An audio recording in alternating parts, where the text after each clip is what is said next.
नमस्कार बच्चों। तो रशियन रिवॉल्यूशन का सब यूनिट 4 अब हम लोग देखेंगे। इससे पहले हमने सब यूनिट 3 में देखा कि किस तरीके से अक्टूबर रिवॉल्यूशन हुआ और उस दौरान क्या चेंजेज आए। अब अक्टूबर रिवॉल्यूशन के बाद के बदलाव को हम लोग देखते हैं। तो यहाँ देखने को मिलता है कि Bolshevik were totally opposed to the private property and most industry and banks were nationalized in November 1917। तो नवंबर 1917 तक जितने भी बैंक थे सभी को नेशनलाइज कर दिया गया था, इंडस्ट्री को नेशनलाइज कर दिया गया था। This means that the government took over ownership and management. जैसे हमारे देश में भी कई सारे बैंक को नेशनलाइज किया गया था इंदिरा गांधी के प्रधानमंत्रित्व काल में। तो land was declared social property and peasants were allowed to seize the land of the nobility. Land को यानी जितने भी ज़मीन थे सभी को सोशल प्रॉपर्टी घोषित कर दिया गया और किसानों को अलाउ कर दिया गया कि वो ज़मीन जो है वो बड़े बड़े किसान से छीन ले। So in cities Bolshevik enforce the partition of large houses according to the family requirement. जो बोल्शेविक्स के जो वॉलंटियर्स थे उन वॉलंटियर्स को बड़े बड़े हाउस को पार्टीशन करने के लिए अलाउ कर दिया गया। बड़े बड़े हाउस को पार्टीशन करने के लिए उसको फोर्स डाला गया और according to the family requirement चीज़ें जो है वो सामने आने लगी, यानी according to the family requirement चीज़ें जो है डिस्ट्रीब्यूट होने लगी। तो जब लार्ज हाउसेस को फैमिली के रिक्वायरमेंट के हिसाब से दिया जाने लगा and they banned the use of the old titles like aristocracy में जो टाइटल्स अपनाए जाते थे जार का, या जो नोबिलिटी जो थे वो अपना टाइटल्स रखते थे। जैसे अगर हमारे देश में देखें तो महाराज, महाराजाधिराज, इस तरीके का जो टाइटल था वो सारे टाइटल्स को बैन कर दिया गया। And to assert the change new uniform were designed, यानी स्कूल ड्रेस जैसे हम लोग को चलता है उसी तरीके से आर्मी और ऑफिशियल्स के लिए यूनिफॉर्म डिज़ाइन किया गया और इसके लिए एक बाज़ाब्ते क्लॉथ का कंपटीशन किया गया 1918 में। और उस कंपटीशन में एक जो महत्वपूर्ण चीज़ सामने आया वो था सोवियत हैट। यहाँ हम लोग देखेंगे किस तरीके का ये सोवियत हैट है। देखिए ये जो हैट है वो सोवियत हैट है। तो इस तरीके का सोवियत हैट जो है वो सामने आया। Then the Bolshevik party was renamed as a Russian Communist Party। अब बोल्शेविक पार्टी जो है अपने आप को रशियन कम्युनिस्ट पार्टी के रूप में नामित कर दिया। In November 1917 Bolshevik conducted the election to the constituent assembly. जैसा कि कहा गया था कि अब जो है देश संविधान के हिसाब से चलेगा, तो संविधान बनाने के लिए कॉन्स्टिट्यूएंट असेंबली का गठन करना था और उसके लिए 1917 में कॉन्स्टिट्यूएंट असेंबली के लिए इलेक्शन कंडक्ट करवाया गया। लेकिन जैसा कि बोल्शेविक को आशा था कि इसमें हमें मेजॉरिटी सपोर्ट मिलेगा, वहीं उल्टा हुआ, इनको मेजॉरिटी सपोर्ट नहीं मिल पाया। तो जनवरी 1918 में असेंबली जो चूज़ किया गया था उसको बोल्शेविक ने रिजेक्ट कर दिया और लेनिन ने उसको असेंबली को ही डिसमिस कर दिया, ये कह के कि इससे अच्छा तो हमारा सोवियत रशियन जो कांग्रेस है, ऑल रशियन सोवियत कांग्रेस जो है वो ज़्यादा डेमोक्रेटिक है, क्योंकि ये जो चुनाव हुआ है वो अनसर्टेन कंडीशन में हुआ है।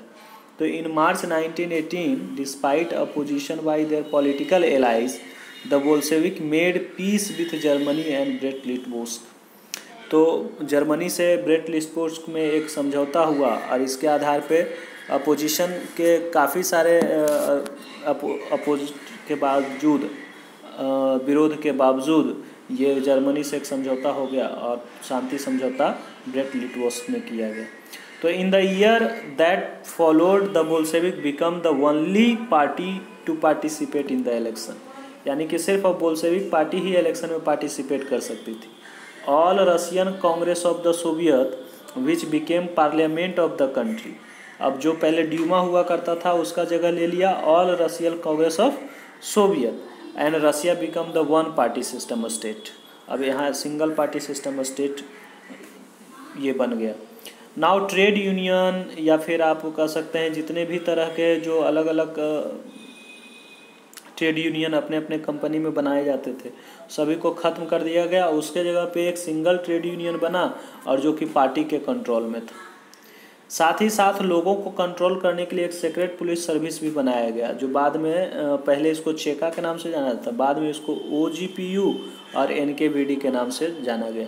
ये क्या करता था, तो वैसे लोगों को ये पनिश करता था जो किसी भी स्थिति में बोल्शेविक के वर्क को क्रिटिसाइज करते थे। तो many young writer and artist ने ये रैलीड किया to the party because it stood for socialism and for change. After October 1917, this led to experiment in the art and architecture. अब art and architecture में भी इनका interference हुआ, but many become disillusion because of the censorship of party encourage. अब बहुत सारे art and architecture खत्म हो गए क्योंकि पार्टी ने सभी पे सेंसरशिप लगा दिया था। तो इस तरीके से यहाँ पे हमेशा सेंसरशिप हर एक चीज़ पे अकॉर्डिंग टू द बोल्शेविक लगा हुआ रहता था। देखिए यहाँ मे डे डेमोन्स्ट्रेशन हो रहा है मॉस्को में 1918 में एक जुलूस निकाला गया है। अक्टूबर रिवॉल्यूशन और रशियन रिवॉल्यूशन कंट्री साइड्स में दो व्यू है, उसके बारे में इसमें दिया हुआ है कि दोनों व्यू कैसा है, कौन कौन किस तरीके से सोचते हैं, तो इसको आप लोग पढ़ लेंगे। अब हम लोग बात करते हैं सिविल वार की। तो जब ये सारी घटनाएं घट रही थी तो उसके बाद सिचुएशन ऐसा आया कि बोल्शेविक और मेंशेविक के बीच में जो है वो डिफरेंसेस बढ़ चुका था, काफ़ी ज़्यादा डिफरेंसेस हो चुका था। सोल्जर्स जो थे मोस्टली पीजेंट्स, वो घर जाना चाहते थे क्योंकि ज़मीन का रिडिस्ट्रीब्यूशन हो रहा था। नॉन बोल्शेविक सोशलिस्ट और लिबरल जो थे वो ऑटोक्रेसी को कंडेम्ड कर रहे थे, यानी बोल्शेविक अपराइजिंग को कंडेम्ड कर रहे थे, उसकी निंदा कर रहे थे। तो इससे क्या हुआ कि उनके जो लीडर्स थे वो रसिया में, साउथ रसिया में घूम घूम कर लोगों को ऑर्गेनाइज कर रहे थे टू फाइट द बोल्शेविक से लड़ने के लिए। तो बोल्शेविक के जो ग्रुप थे वो रेड के नाम से जाने जाते थे, and during the 19th the green, ये सोशलिस्ट रिवोल्यूशनरी ग्रीन के नाम से जाने जाते थे, और प्रोजारिस्ट जो वाइट्स के नाम से जाने जाते थे। They control most of the Russian empire, so they were backed by French.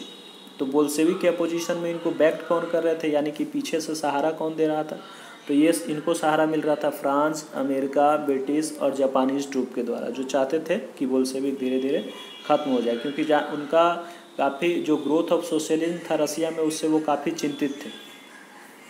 So as this troops and the Bolshevik fought a civil war, looting, banditry and the famine become common.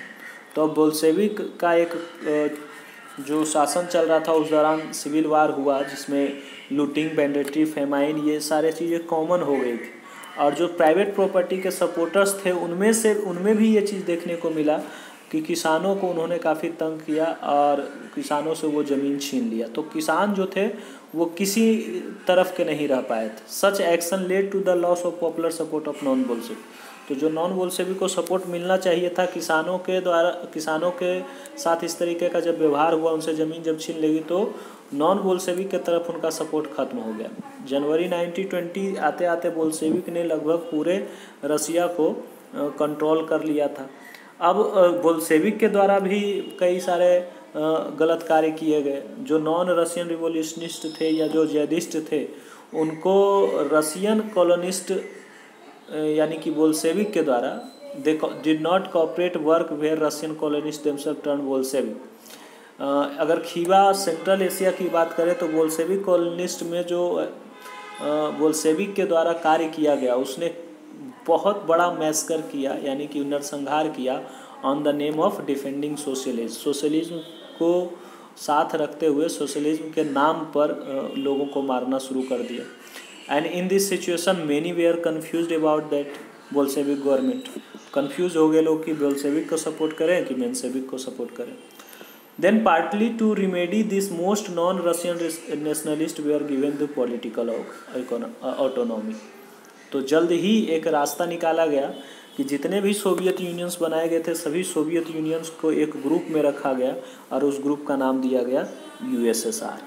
तो USSR क्या था? तो USSR union of Soviet socialist Russia था, जिसको पूरे Russian empire को मिलाकर इसको क्रिएट किया गया था 1922 में दिसंबर में। But since this was combined with unpopular policy of the Bolshevik, Bolshevik ने इसको फोर्स करना शुरू किया कि वो बोल्शेविक विचारधारा को ही माने, और इसके आधार पर डिस्करेजमेंट ऑफ नोमैडिज्म को डिस्करेजमेंट किया गया, इनको जो घुमंतु लोग थे उनको रोका गया। And attempt to win over different nationalities were only partly successful. तो इस तरीके से जो डिफरेंट नेशनलिटीज़ के लोग थे वो काफ़ी कम उनको सक्सेस मिल पाया। तो सेंट्रल एशिया के बारे में अक्टूबर रिवॉल्यूशन का दो व्यू यहाँ पे दिया हुआ है। एक एम.एन. रॉय जो कि इंडियन रिवॉल्यूशनरी थे, उन्होंने मैक्सिकन कम्युनिस्ट पार्टी का एक प्रोमिनेंट कॉमिंटर्स लीडर्स थे इंडिया में, इंडिया चाइना यूरोप में ये लोग अपना प्रभाव बढ़ा रहे थे। He was in central Asia at the time the civil war in 1920। दूसरा था Kyrgyz welcome to first revolution with joy and the second revolution with the concentration and terror. पहला किर्गिस्तान माने किर्गिज़ का जो एरिया यानी Kyrgyzstan का जो area, उसमें किस तरीके से शुरुआत दिनों में सपोर्ट किया गया, बाद में इनसे क्षुब्ध हो गए ये लोग। तो ये सारा चीज़ आप लोग देख लेंगे। अब बात आती है कि सोशलिस्ट सोसाइटी कैसे बना। तो ड्यूरिंग द सिविल वार जो बोल्शेविक थे, Bolshevik kept industry and bank nationalise, उसको नेशनलाइज कर दिया गया था इंडस्ट्री और बैंक को। And they permitted peasant to cultivate the land that had been socialised. जितने भी कल्टिवेटेड लैंड थे वो सभी लैंड जो सोशलाइज हो चुका था, यानी कि जिसको कलेक्टिवाइज कर दिया गया था, उसको परमिट दे दिया गया कि किसान उसको वहाँ पे खेती कर सकते हैं। Bolshevik use confiscated land to demonstrate what collective work could be. और जो कन्फिस्टिकेटेड लैंड था उस पर कलेक्टिव वर्क कैसे हो सकता है उसके बारे में बात करने लगे। A process of centralised planning was introduce. एक सेंट्रलाइज प्लानिंग इंट्रोड्यूस की गई जिससे कि प्रयास किया गया कि यहाँ के इकोनॉमी को सुधारा जाए। तो एक 5 ईयर प्लान बनाया गया। उस 5 ईयर प्लान के तहत गवर्नमेंट ने हर एक चीज़ का प्राइस फिक्स कर दिया जिससे कि इंडस्ट्रियल ग्रोथ बढ़ सके। तो during the first 2 plan 1927, 1932 and 1933 to 1938 growth तो होता है। सेंट्रलाइज प्लानिंग के कारण कुछ इकोनॉमिक ग्रोथ देखने को मिलते हैं। इंडस्ट्रियल प्रोडक्शन इंक्रीज हो जाता है। 1933 100% ऑफ केस जो है ऑयल, कोल और स्टील का बढ़ जाता है। न्यू फैक्ट्रीज और सिटीज़ डेवलप होने लगते हैं। However rapid construction led to the poor working condition. लेकिन इसका एक एडवर्स इफेक्ट पड़ता है वर्किंग कंडीशन पे। मैग्नीटोकॉर्स्क और कंस्ट्रक्शन ऑफ स्टील प्लांट की अगर बात करें तो 3 साल में ही उन्होंने चीज़ों को अचीव कर लिया। लेकिन इस 3 साल में हुआ क्या, बहुत ज़्यादा हार्ड लाइफ हो गया वर्कर्स का, जिसके कारण 1 साल के अंदर 550 बार उनको काम रोकना पड़ा था। सो इन लिविंग क्वार्टर की बात करें तो विंटर टाइम में इनका जो वहाँ का टेम्परेचर होता था 40 डिग्री से भी कम होता था। तो 40 डिग्री से कम टेम्परेचर में काम करना काफ़ी कठिन काम था।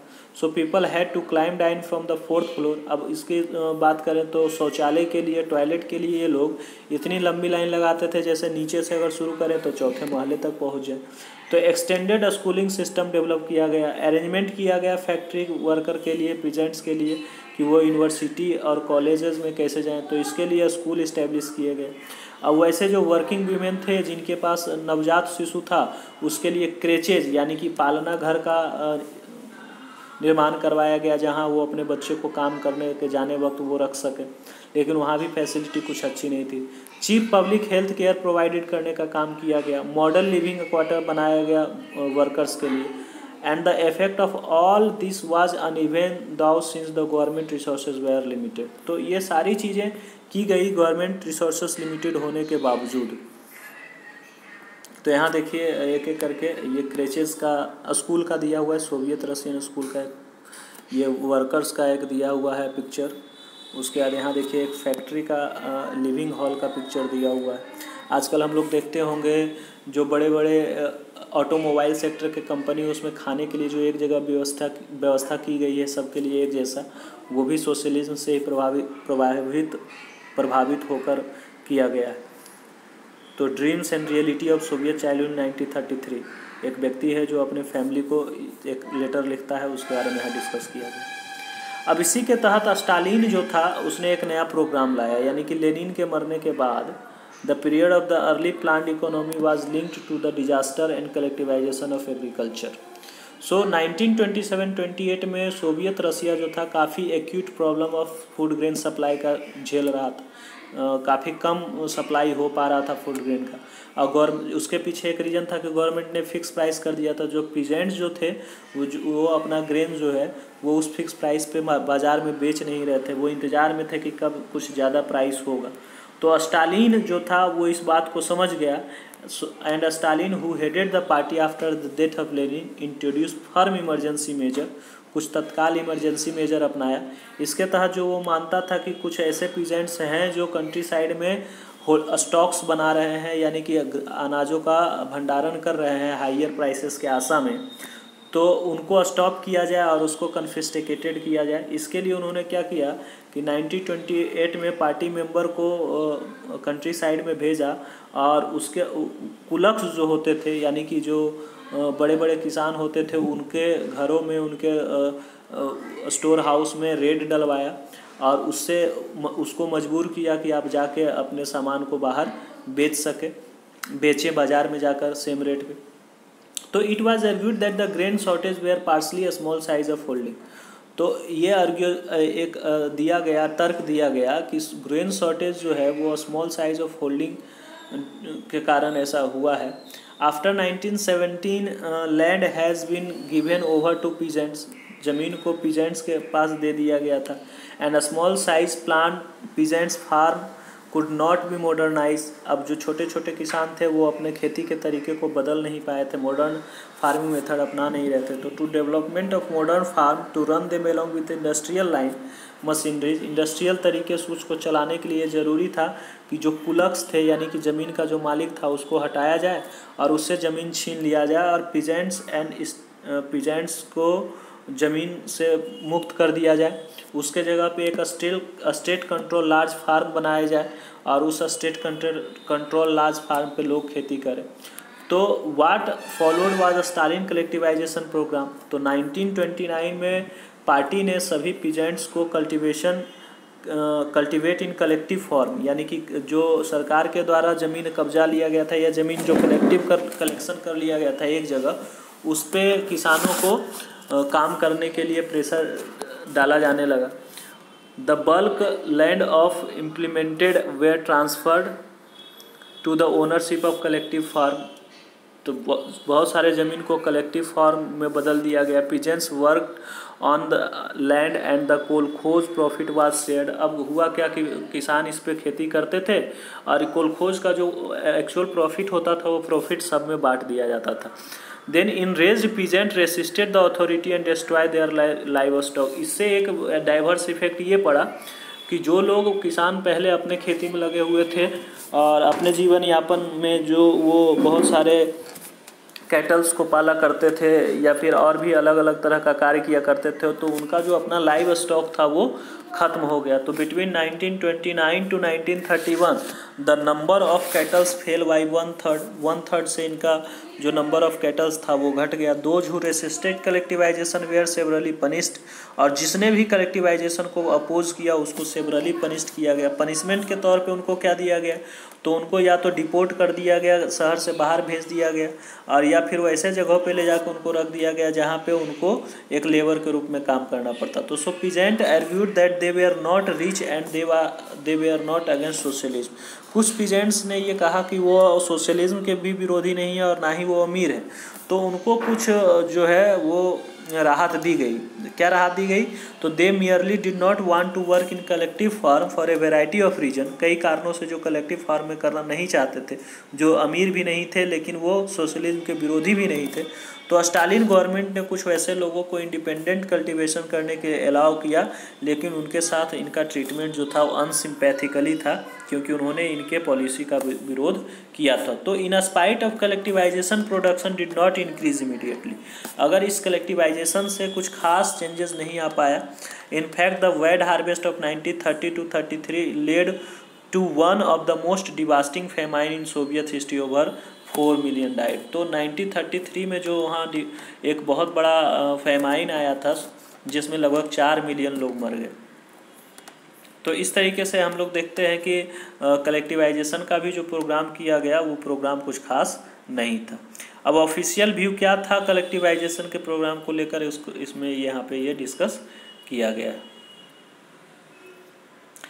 Many within the party criticize the confusion in industrial production under the planned economy। बहुत सारे लोग थे जो पार्टी के अंदर भी थे, वो भी कंफ्यूज थे कि इस तरीके का प्लान इकोनॉमी का क्या कंसिक्वेंसेस होगा। तो Stalin and his sympathiser charge the this critics to conspiracy against socialism.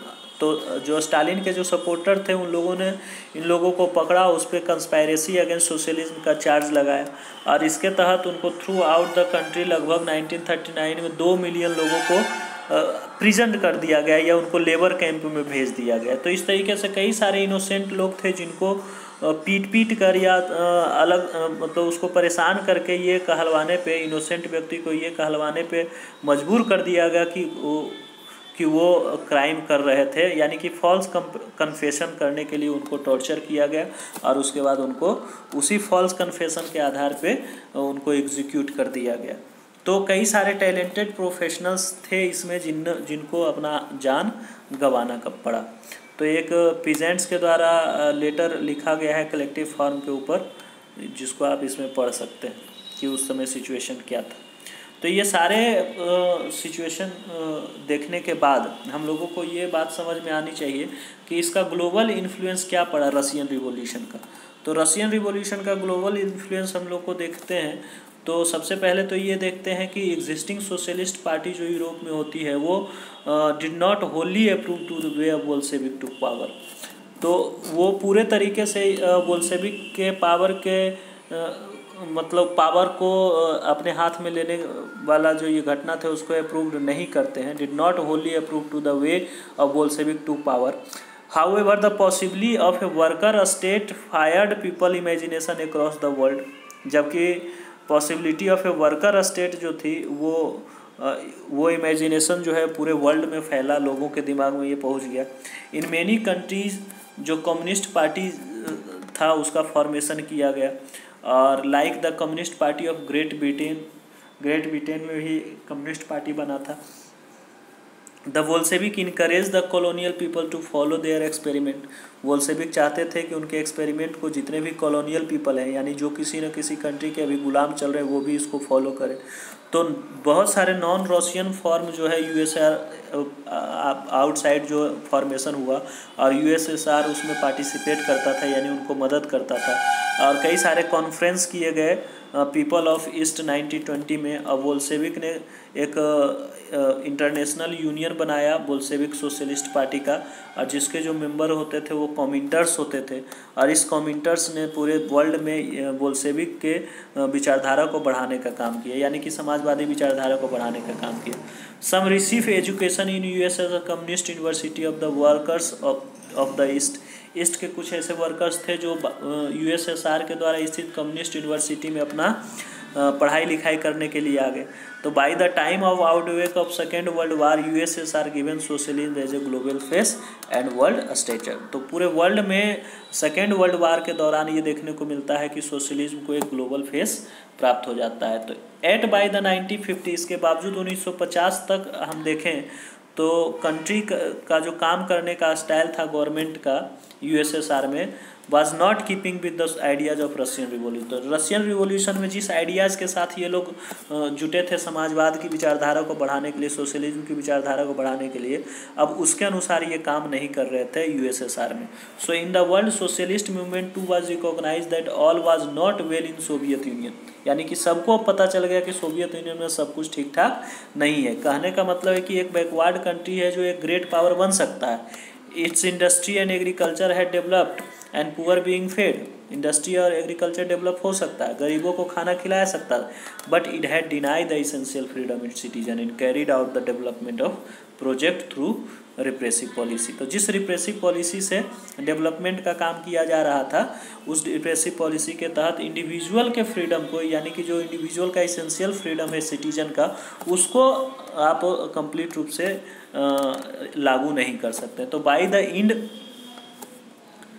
The end of 20th century हम लोग देखते हैं कि इंटरनेशनल रेपुटेशन जो है यूएसएसआर का धीरे धीरे डिक्लाइन करता है, and it was recognise that socialist idea still enjoy respect among its people. इसके बावजूद आज भी सोशलिस्ट आइडियाज़ जो है लोगों के बीच में ज़्यादा पॉपुलराइज्ड है, but in each country the ideas of socialism were rethought in variety of different way.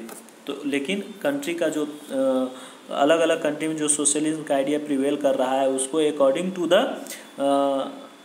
That country उसको वैरायटी ऑफ डिफरेंट वे से उसको वहाँ लागू किया जा रहा है। तो अब ये रशियन रिवॉल्यूशन इंडिया में किस तरीके का है उसके बारे में यहाँ पे लिखा गया है, इसको ज़रा देख लीजिए। रशियन रिवॉल्यूशन इन इंडिया, तो इंडिया में रशियन रिवॉल्यूशन को कैसे देखा गया। तो among the Russian revolution inspired many Indians, several attendant communist university, बहुत सारे लोग भारत से भी कम्युनिस्ट इंडस्ट्री में गए पढ़ने के लिए। And mid 1920 communist party was form in India, communist party भी 1920 में इंडिया में फॉर्म हुआ। Its member kept in touch with the Soviet communist party, Soviet communist party से इनका अपना हमेशा लगाव बना रहा, और जो एक्सपेरिमेंट रशिया में हुआ था उसको देखने के लिए लोग यहाँ से जाते रहते थे। Among them Jawaharlal Nehru, Rabindranath Tagore, who wrote about the socialism, उस सोशलिज्म के बारे में हमारे देश के लोगों ने लिखा है। And India writing gave impression of Soviet Russia, कुछ ऐसे बुक हैं जिसको आप पढ़ सकते हैं, जैसे RS अवस्थी के द्वारा हिंदी में लिखा हुआ बुक है सोवियत रशिया। 1920 में Russian revolution, Lenin and his life his thought and later the red revolution, SD Vidyalankar के द्वारा लिखा गया है। फिर उसी तरीके से the rebirth of the Russia and Soviet state of Russia, ये भी काफ़ी फेमस है। ये बंगाली, मराठी, मलयालम, कई सारे लैंग्वेज में लिखा गया है इस तरीके का book. An Indian arrive in Soviet Russia in 1920, ये भी एक केस स्टडी है कि एक इंडिया जो है जब सोवियत रशिया 1920 पहुँचता है तो वो क्या सोचता है, क्या देखता है। Rabindranath Tagore wrote from the Russia in 1930, 1930 में रविंद्रनाथ टैगोर रशिया के बारे में लिखते हैं, वो यहाँ पे लिखा गया है कि Moscow appear much less clean than the other European capital, Moscow को काफ़ी कम साफ़ सुथरा जगह इन्होंने बताया है। None of those hurrying along the street look smart, ना ही इनका जो गली है वो काफ़ी स्मार्ट दिख रहा है। The whole place belong to the workers, लगभग सभी प्लेस वर्कर्स से बिलोंग करता है। Here the masses have not in the least been put the shade by the gentlemen, those who lived in the background for the age have come forward in the open today. Means I thought of the peasants and workers in my own country, it all seemed like the work of the genie in the Arabian Nights. So Arabian Nights से इन्होंने compare किया है। Only a decade ago they were as the illiterate, helpless and hungry as our own masses, who could be more astonished than an unfortunate Indian like myself to see how they had removed the mountains of the ignorance and helpless in these few years। इस तरीके से ये पूरा chapter आपका खत्म होता है। आप क्वेश्चन आंसर कर लेंगे और फिर हमारे साथ इसको शेयर करेंगे। धन्यवाद।